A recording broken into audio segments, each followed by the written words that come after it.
नमस्ते, आप देखना शुरू कर चुके हैं झकास भारत। मेरा नाम आदित्य है, मेरे साथ अभी रविकांत जी हैं। रविकांत जी से जानेंगे उत्तर प्रदेश इलेक्शन को लेकर उनकी क्या एग्जिट पोल है, क्योंकि उनका 2 बार से एग्जिट पोल काफ़ी अच्छा रहा है। बिहार इलेक्शन को हम लोग ने देखा है, एग्जिट पोल काफ़ी अच्छा रहा, शानदार रहा। उत्तर प्रदेश इलेक्शन में भी इनका एग्जिट पोल जो किया गया था, एग्जिट पोल पर कई बातें की जा रही थी कि एग्जिट पोल गलत है, अच्छा नहीं है, लेकिन बाद में वो चलकर एग्जिट पोल काफ़ी अच्छा रहा। उत्तर प्रदेश का क्या एग्जिट पोल है इनके अनुसार, क्योंकि दो चरण में उत्तर प्रदेश का इलेक्शन 2 चरणों का हो चुका है, तीसरा चरण होने वाला है। क्या कहता है उत्तर प्रदेश का अगला एग्जिट पोल आपका अभी तक के अनुसार? अभी तक के अनुसार ये है कि जैसे 7 चरण में चुनाव होने हैं, 2 चरण हो चुका है। 14 तारीख को दूसरा हुआ, फिर 11 मार्च को रिजल्ट आ जाएगा। 10 मार्च तक ये काफ़ी लंबा 1-1.5 महीने का जो ये चीज़ें हैं और तमाम बातें हैं। तो वहाँ पर बातें यह है कि योगी आदित्यनाथ सबसे बड़े फैक्टर हैं, इसमें कोई शक नहीं है। और योगी आदित्यनाथ हार रहे हैं या वो इस बार मुख्यमंत्री नहीं बनेंगे, ये काफ़ी कम लोग कह रहे हैं। और जो तमाम जो और भी चीज़ों का ओपिनियन पोल और तमाम जो लोगों से पूछने पर जो बातें आ रही है, वो यही आ रही है कि लॉ एंड ऑर्डर को लेकर और भी तमाम बातों को लेकर योगी आदित्यनाथ का कोई ज़्यादा बुराई नहीं करता है। हाँ, एक जो पार्टी के बेस पे जो एक बातें हैं, तो मगर योगी आदित्यनाथ को नकार नहीं इसलिए रहे हैं क्योंकि वो राष्ट्रीय फलक पर आने वाले हैं, इसमें कोई शक नहीं है। जब वो मुख्यमंत्री नहीं भी बने थे तो भी वो एक प्रभावशाली नेता थे, गोरखपुर ही नहीं उसके और भी तमाम राज्यों पर। मगर 58 और 55 सीटों पर जिस प्रकार से चुनाव हुआ है, और जो पिछले बार का परफॉर्मेंस था, पिछले बार योगी आदित्यनाथ चेहरा नहीं थे मुख्यमंत्री का, उनको सीट जीतने पर बनाया गया है। तो पिछले बार वह अपने मैंडेट के दम पर सीटें नहीं लाए थे, मगर वहाँ पर हिंदूवादी चेहरा तो थे, जैसे और भी मनोज सिन्हा का नाम आ रहा था, केशव प्रसाद मौर्य का आ रहा था। मगर इस बार योगी आदित्यनाथ ही नेता हैं, तो सीटों में हेर फेर हो सकती है। मगर अखिलेश यादव पर जिस प्रकार से, और यूपी का एक मंशा रहा है आदित्य जी कि हर बार चेंज करते हैं, शायद ही वहाँ 5 साल कार्यकाल पूरा करने वाले मुख्यमंत्री मिले। मायावती पहली थी, शायद नहीं, हाँ मायावती पहली थी, फिर अखिलेश यादव ने पूरी की। उससे पहले सभी लोग अपना टर्म जो 5 साल का टर्म था वो नहीं कर पाते थे, या तो सरकारें गिर जाती थी या तो व्यक्ति बदल दिए जाते थे। मगर इस बार ये है कि इस बार थोड़ा सा इतिहास बदला जा सकता है, बंगाल की तरह नहीं होगी। उत्तर प्रदेश इलेक्शन में ये बोला जाता है कि जो मुख्यमंत्री नोएडा तक चला जाता है वो अगला मुख्यमंत्री नहीं बन पाता है। क्या ये जो बात है अखिलेश यादव ने बोला था, क्या ये बात सही लग रही है क्या आपको? देखिए, अखिलेश यादव की पिछली बार से सीटें दुगनी से अधिक होगी, मतलब मुख्य विपक्ष के दलों में रहेंगे वो? बिल्कुल, इसमें क्या शक है। और मुख्य विपक्ष के दल में ही नहीं रहेंगे, सत्ता के भी करीब रहेंगे, मगर मुख्यमंत्री वहाँ पे योगी आदित्यनाथ ही होंगे। लगातार हम लोग ने देखा है देश में कई भाजपा के सरकारें राज्य में काम कर रही है, मुख्यमंत्री का चेहरा जल्दी कोई को बनाते हुए चुनाव नहीं लड़ा जाता है। भारतीय जनता पार्टी में हमेशा नरेंद्र मोदी के चेहरे पे चुनाव लड़ती है भारतीय जनता पार्टी। इस बार ऐसा क्या हुआ कि योगी आदित्यनाथ के चेहरे पे भारतीय जनता पार्टी चुनाव लड़ रही है? क्या उनको अगला भविष्य को के रूप में भी देखा जा सकता है क्या?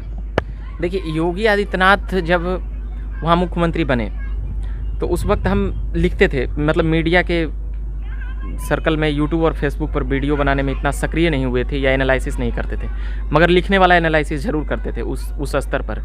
तो उस वक्त भी कई लोग पूछते थे कि उत्तर प्रदेश में क्या होगा, तो हम केवल यही कहते थे कि बीजेपी का कुछ भी हो मगर योगी आदित्यनाथ मुख्यमंत्री वहाँ बनेंगे। तो कई लोग बोले कि है योगी मतलब जो भी है, तो फिर क्योंकि ये जो एक समीकरण बनता है, बीजेपी किसको पसंद करती है, ये बड़ी बात है। बीजेपी एक हिंदूवादी नेता को पसंद करती है, सबसे बड़ी बात यह है, और उसकी जो विचारधारा है और उस सर्किल में जो फिट बैठते हैं तो उसको वह नेता मानती है। तो योगी आदित्यनाथ उसके लिए परफेक्ट आदमी थे। तो योगी आदित्यनाथ यूपी के मुख्यमंत्री थे। और जहां आपने कहा कि सभी जगहों पर चेहरा बताकर बीजेपी चुनाव लड़ती है, तो योगी आदित्यनाथ का पॉपुलरिटी अभी इस देश में, ठीक है, मोदी का फॉलोअर्स ज़्यादा हो सकता है, मोदी का लाइक ज़्यादा हो सकता है, मोदी का सब्सक्राइब बेस ज़्यादा, क्योंकि प्रधानमंत्री हैं, मगर योगी का भी कम नहीं है। अमित शाह, योगी आदित्यनाथ, ये तमाम लोग उस रेस में हैं। नितिन गडकरी का भी काफ़ी अच्छा वहाँ पे है। महाराष्ट्र में उनकी जो पकड़ थी मुख्यमंत्री के स्तर से, तो वो वहाँ पर बना ही चुके थे, मगर फिर बाद में फिर नहीं। तो ये सीनियर नेता है, मगर योगी आदित्यनाथ एक ऐसा नाम है बीजेपी में जैसे शिवराज सिंह चौहान एमपी संभाल रहे थे, रमन सिंह वहाँ राजनाथ सिंह एक समय उत्तर प्रदेश के मुख्यमंत्री भी रहे हैं, अभी रक्षा मंत्री है, वर्तमान में गृह मंत्री भी रहे हैं वो। क्या उनको आपको नहीं लगता कि चुनाव में थोड़ा किनारे कर दिया गया? राजनाथ सिंह, देखिए राजनाथ सिंह कभी भी उस तरह का नेता नहीं रहे हैं कि वो पूरा चुनाव का समीकरण बदल, ये मेरे समझ से। हो सकता है कई लोग बोलें कि आप ऐसे कैसे, राजनाथ सिंह रक्षा मंत्री है, तुम क्या हो, ये क्या हो, मगर राजनाथ सिंह कभी भी इतना बड़ा समीकरण करता नहीं रहे हैं। उनके समर्थक को बुरा भी लग सकता है, मगर योगी और मोदी और योगी, जो ये दो नाम और फेम जो बनकर आए हैं सामने, उसके सामने राजनाथ सिंह नहीं टिकेंगे। झकास भारत का आपका और झकास भारत का क्या एग्जिट पोल कहता है? अभी 2 इलेक्शन जो हो चुके हैं, क्या परिणाम, क्या कितनी सीटें आ सकती है? मतलब क्या कई लोग ये बोल रहे हैं कि 200 पार, 300 पार का भी भारतीय जनता पार्टी आंकड़ा बता रहा है कि 300 पार हम लोग करेंगे। आपके अनुसार क्या कितना सीटें आ सकती है? देखिए 2-3 बार जब पहले कुछ चीज़ें बताए हैं तो उस हिसाब से लगता है कि रविकांत सही बोलेगा या क्या कुछ, मगर परिणाम तो उसी दिन आएगा जिस दिन इलेक्शन कमीशन द्वारा रिजल्ट निकाला जाएगा। मगर फिर भी जो सुनते, अभी तो हम उत्तर प्रदेश गए नहीं हैं, जो ईमानदारी से बात है वह कहना चाहिए, मगर आप पिछला 5 इलेक्शन निकाल कर देखिए कि कैसे समीकरण बदला है। आपने राजनाथ सिंह का नाम लिया तो हम बता देते हैं, राजनाथ सिंह वहाँ के मुख्यमंत्री थे उत्तर प्रदेश का। उसके बाद जो बीजेपी का जो हरास हुआ, इसलिए हमने कहा कि वहाँ पर फेस तो राजनाथ सिंह ही बीजेपी का थे, तो वहाँ पर बीजेपी की 50 विधानसभा सीटें भी नहीं जीतते थे। ये समीकरण बदली है 2013 के, वहाँ अमित शाह जब संगठन मंत्री बनाए गए और वोट जब पोलराइजेशन होने लगा और अब नरेंद्र मोदी फलक पे आ गए 13 के जून में गोवा के सभा के बाद, तो पूरे देश में एक चीज़ बना, माहौल बना प्रधानमंत्री का। तो और एक हिंदूवादी, एक कह सकते हैं कि भावना उग्र हुई इस देश की। ये उग्र कह सकते हैं कि कुछ मार काट करने के लिए नहीं, वोटिंग के लिए उग्र हुई। और जो वोटिंग के लिए जब उग्र हो गई तो वो उत्तर प्रदेश ही नहीं, तमाम जहाँ जहाँ किला था हिंदुओं की संख्या, बंगाल में ही देख लीजिए। हाँ। बंगाल में हमने कहा था कि बीजेपी 100 सीटें ले आए तो यह उसकी जीत होगी। हमने इसलिए कहा था क्योंकि वहाँ पर 3-4 सीटें उसकी हुआ करती थी, वोटिंग और परसेंटेज 10 से 17 पहुंची थी। परसेंटेज बढ़ी है उत्तर प्रदेश, वेस्ट बंगाल में। सॉरी, देखिए कोई यह कह सकता था कि बीजेपी 80 सीटें जीते पश्चिम बंगाल में, नामुमकिन था। तो अब वो 80 सीटें जीती है और 40% वोट ला रही है, तो ये बातें समझी जा सकती है कि जो लोग उसे हार समझ रहे हैं वह हार नहीं है। इसको कहा, हमने पिछले साल भी कहा था कि पश्चिम बंगाल में यह बीजेपी की 100 सीटें तक भी अगर ले आती है तो वह उसकी जीत होगी। सत्ता में आना ना आना एक अलग विषय, मगर यूपी का चुनाव है, यूपी में बीजेपी कैसे कैसे बढ़ी है। अगर आप 2007 के विधानसभा में जाएंगे, सपा और बसपा में टक्कर होती थी, बीजेपी तीसरी चौथी पर भी कांग्रेस से उसका तुलना होता था। फिर 2012 में हुआ, 2007 के बाद 2009 और 2000, तो मनोस्थिति तो बदली।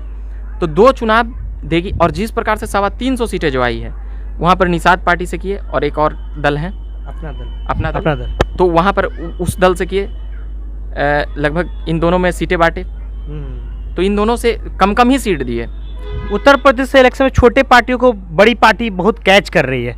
अभी आप सपा को भी देख लें, पहले बीएसपी के साथ चली जाती थी, वहाँ पे सीट बांटती थी, अब छोटी छोटी पार्टियों को अपने साथ। क्या उत्तर प्रदेश में छोटी पार्टियों को अभी अपने साथ रखने का कल्चर चलाया गया?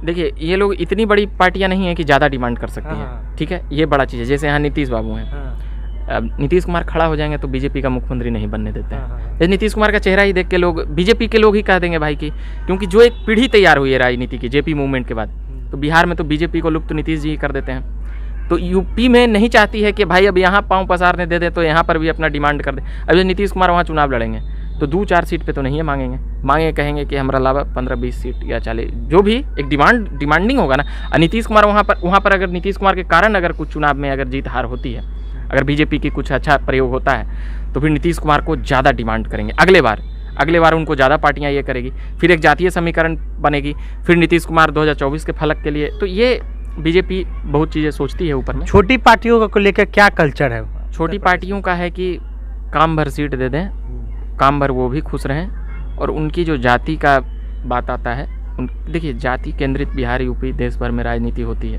तो ये बातें मानना होगा कि उतना ही सीट दें, उतना ही में उसका जाति हमें उजरा जाए, तो ये भी एक कारण है। और उत्तर प्रदेश का इलेक्शन क्या अगला लोकसभा को भी निशाने पे है? क्या इस चुनाव के बाद लोकसभा के भी असर कुछ दिख सकता है क्या इस चुनाव का उत्तर प्रदेश का? देखिए, मायावती एक बड़ी फैक्टर हुआ करती थी उत्तर प्रदेश में। उनके तरफ से जब इस तरह का स्टेटमेंट आया कि हम अखिलेश यादव और सपा को हराने के लिए हम बीजेपी को हमारे कार्यकर्ता वोट कर देंगे, समर्थन कर देंगे, तो वो अपना अस्तित्व मिटाने के लिए तैयार हैं बीजेपी को सत्ता में लाने के लिए।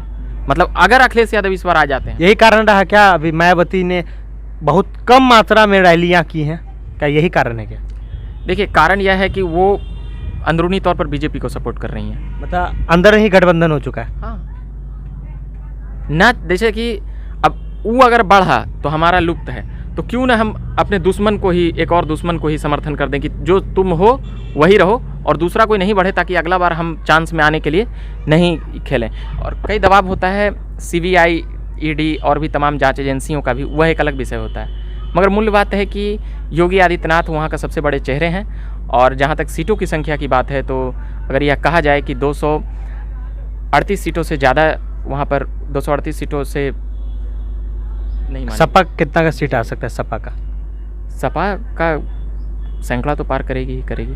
आखिरी सवाल हम लोग लेंगे, क्या अभी चन्नी जी का भी एक कल के एक रैली के माध्यम से चन्नी ने एक बोला है, उत्तर प्रदेश के भैया, बिहार के भैया जैसा उन्होंने एक बात को रखा है, उसमें प्रियंका गांधी ने भी तालियां बजाई है। तो क्या इस बात का क्या उत्तर प्रदेश के चुनाव में कुछ असर होगा क्या? संक्षिप्त में बात रखें आप। जी देखिए, बीजेपी हर बात को भुनाना जानती है। उसके जितने भी केंद्रीय मंत्री हैं और बड़े बड़े नेता हैं, उस क्लिप को इतनी बार चला चुके हैं कि वह संदेश आने वाले 5 जो सर्किल बचा है वोटिंग का, 5 दौर जो चुनाव का बचा है, उसमें दिखेगा।